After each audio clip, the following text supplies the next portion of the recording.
जय माता दी दोस्तों, राधे राधे। दोस्तों, आज नवरात्रों का चौथा दिन है।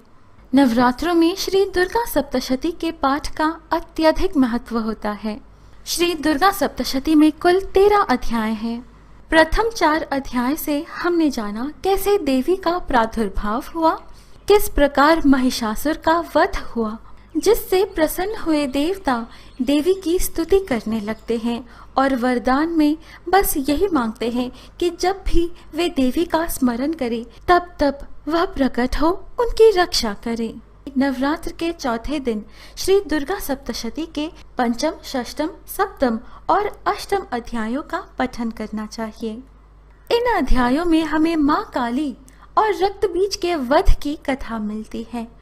दुर्गा सप्तशती के अलग अलग अध्यायों का अपना अपना महत्व होता है। जैसे कि पंचम अध्याय भक्ति, शक्ति तथा दर्शन के लिए। हर तरह से परेशान हो चुके लोग जो यह सोचते हैं कि हर मंदिर जाकर भी कुछ नहीं मिला, वह ये पाठ नियमित करें।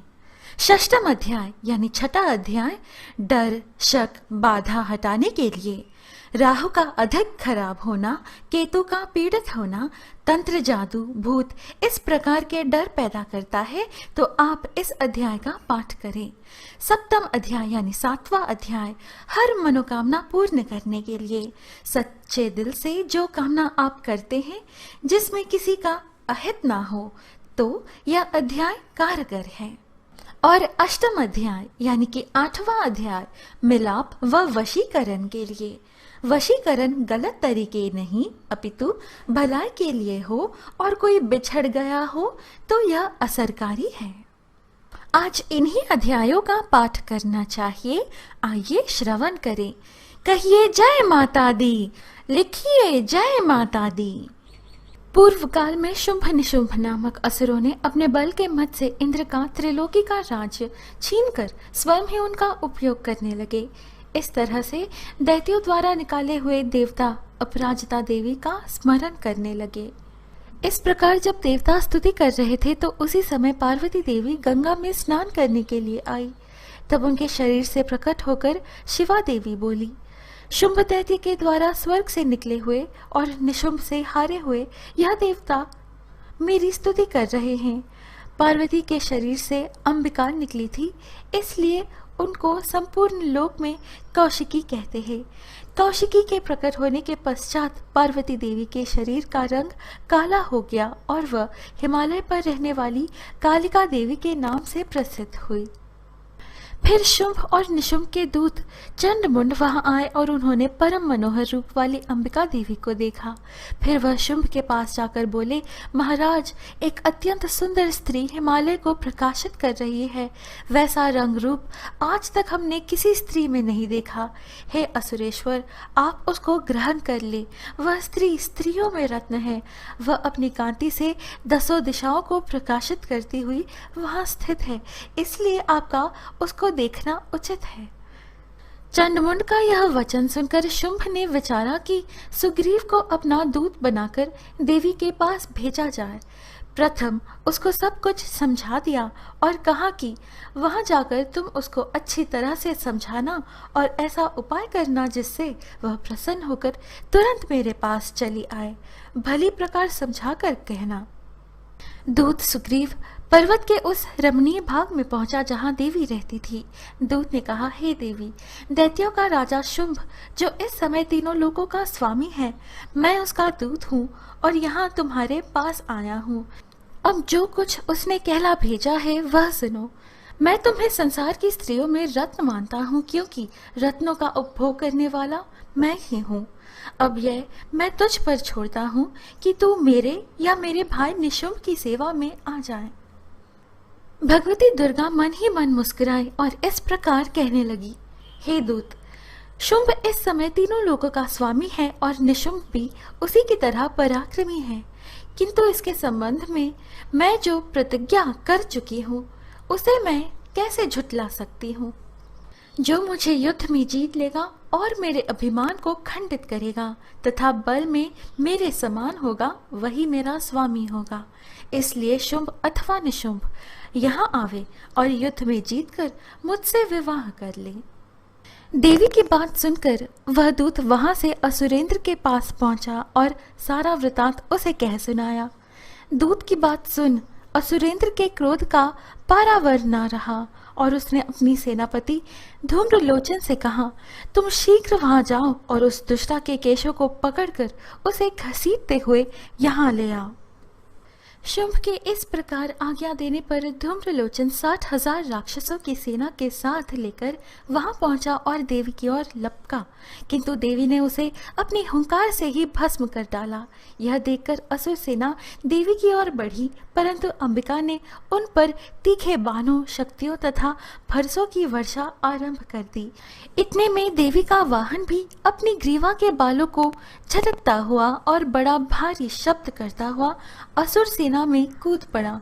उसने कई असुर अपने पंजों से, जबड़ों से और धरती पर पटक पटक कर अपनी दाढ़ों से घायल करके मार डाला। इस प्रकार देवी के उस महाबलवान सिंह ने क्षण भर में असुर सेना को समाप्त कर दिया। शुंभ ने जब यह सुना कि देवी ने धूम्रलोचन असुर को मार डाला है और उसके सिंह ने सारी सेना का संहार कर डाला है, तब उसको बड़ा क्रोध आया और उसने चंड तथा मुंड नामक महाअसुरों को आज्ञा दी, तुम वहां जाओ और उसको मार डालो, और जब वह दुष्टा और उसका सिंह दोनों मर जावे तब उसको बांध कर यहाँ ले आना। दैत्यराज की आज्ञा पाकर चंड और मुंड चतुरंगिनी सेना को साथ लेकर हथियार उठाए हुए देवी से लड़ने के लिए चल दिए। हिमालय पर्वत पर पहुंचकर उन्होंने मुस्कुराती हुई देवी जो सिंह पर बैठी हुई थी देखा। जब असुर उनको पकड़ने के लिए तलवारें लेकर उनकी ओर बढ़े तब अंबिका को उन पर बड़ा क्रोध आया और मारे क्रोध के उनका मुख काला पड़ गया, उनकी भुगटियां चढ़ गई और उनके ललाट में से अत्यंत भयंकर तथा अत्यंत विस्तृत मुख वाली लाल आंखों वाली काली प्रकट हुई। वह दैत्य के छोड़े हुए बड़े बड़े अस्त्र शस्त्रों को मुंह में पकड़कर और क्रोध में भर उनको दांतों में पीस रही थी। यह देख महापराक्रमी चंड काली देवी की ओर पलका और मुंड ने भी देवी पर अपने भयानक बाणों की वर्षा आरंभ कर दी। इसके पश्चात भयंकर शब्द के साथ काली ने अत्यंत जोश में भरकर विकट अट्टहास किया। उसका भयंकर मुख देखा नहीं जाता था। फिर उसने तलवार हाथ में लेकर होम शब्द कहकर चंड का सिर काटकर अलग कर दिया। चंड को मरा हुआ देखकर मुंड देवी की ओर लपका, परंतु देवी ने उसे भी अपनी तलवार से यमलोक पहुंचा दिया। चंड और मुंड को मरा हुआ देखकर उसकी बाकी बची हुई सेना वहां से भाग गई। इसके पश्चात काली चंड और मुंड के कटे हुए सिरों को लेकर चंडिका के पास गई और प्रचंड अट्टहास के साथ कहने लगी, हे देवी, चंड और मुंड दो महादैत्यों को मारकर तुम्हें भेंट कर दिया है। अब शुंभ और निशुंभ का तुमको स्वयं वध करना है। कल्याणकारी चंडी ने काली से मधुर वाणी में कहा, हे देवी, तुम चूंकि चंड और मुंड को मेरे पास लेकर आई हो, अतः संसार में चामुंडा के नाम से तुम्हारी ख्याति होगी। चंड और मुंड नामक असुर और बहुत सी सेना के नष्ट हो जाने से शुंभ ने अपनी संपूर्ण सेना को युद्ध के लिए तैयार होने की आज्ञा दी। उसने कहा, अब उदययुध और कंबु नामक असुर सेनापति अपनी सेनाओं के साथ युद्ध के लिए जाएं। शुंभ इस प्रकार आज्ञा देकर बहुत बड़ी सेना के साथ युद्ध के लिए चला। उसकी सेना को अपनी ओर आता देखकर चंडिका ने अपनी धनुष की टंकोर से पृथ्वी और आकाश के बीच का भाग गुंजा दिया। राक्षसी सेना ने देवी तथा सिंह को चारों ओर से घेर लिया। उस समय ब्रह्मा, शिव, कार्तिकेय, विष्णु तथा इंद्रादि देवों की शक्तियां उनके शरीर से निकलकर उसी रूप में चंडिका देवी के पास गई। जिस देवता का जैसा रूप था, जैसे आभूषण थे और जैसा वाहन था, वैसा ही रूप, आभूषण और वाहन लेकर उन देवताओं की शक्तियां दैत्यों से युद्ध करने के लिए आई। इसके पश्चात देवी के शरीर में से अत्यंत उग्र रूप वाली और सैकड़ों गीदड़ियों के समान आवाज करने वाली चंडिका शक्ति प्रकट हुई।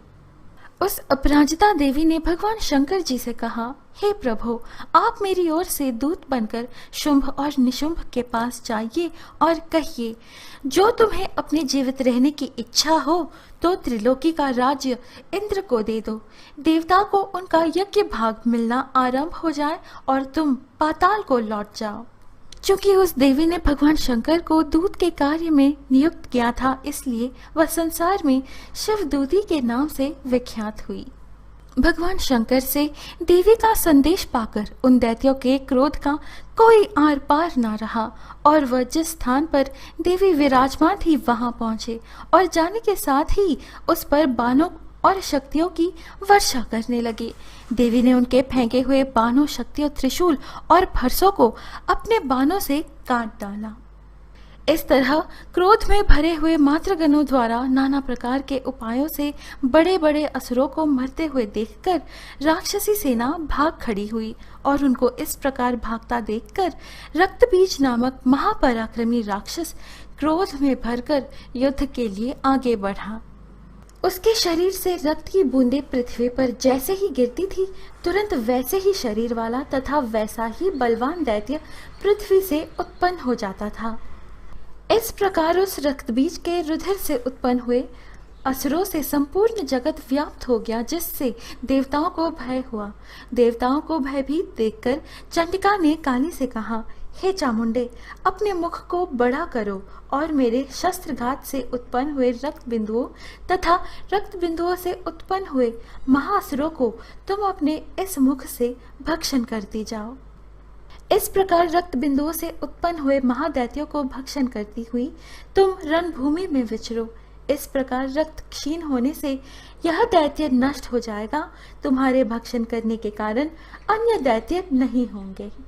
काली से इस प्रकार कहकर चंडिका देवी ने रक्त बीज पर अपने त्रिशूल से प्रहार किया और काली देवी ने अपने मुख में उसका रक्त ले लिया। अनेक प्रकार के शस्त्रों से मारा हुआ और खून से वंचित वह महादैत्य रक्त बीज पृथ्वी पर गिर पड़ा।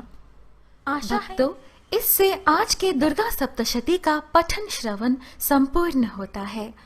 जय माता दी लिखकर कमेंट करना और इस वीडियो को लाइक करना ना भूलें।